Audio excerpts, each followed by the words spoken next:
शमशान बना दे अब, शमशान बना दे अब।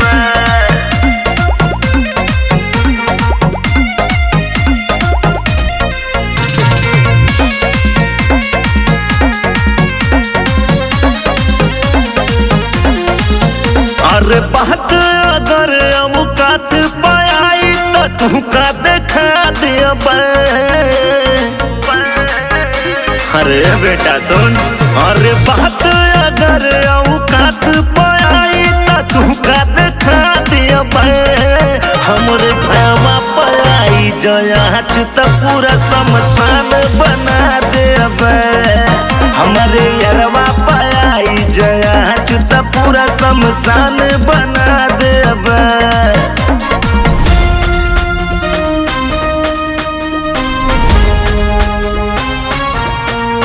हमारे यरवा पाई जयाच तो पूरा शमशान बना दे।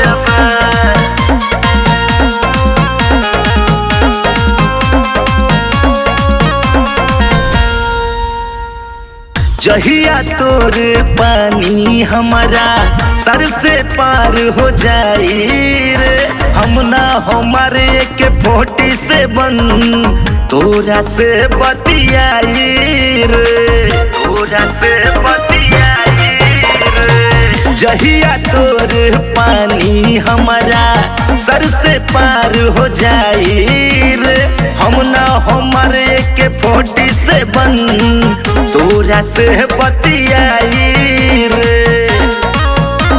अब बीच मोहल्ला बीच मचारी में नंगा घुमा दिया।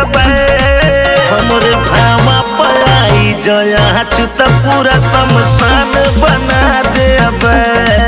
हमारे यरवा पाई जयाच तो पूरा शमशान बना दे।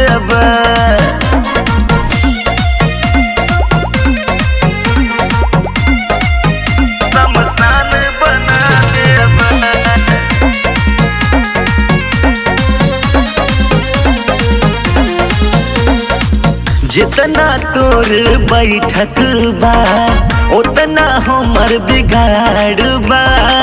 शासन पर शासन ये बेटा पीछे हमरे ठाड़ बा। सुन, जितना तोर बैठक बा उतना हमर बिगाड़ बा। शासन पर शासन ये बेटा पीछे हमरे ठाड़ बा।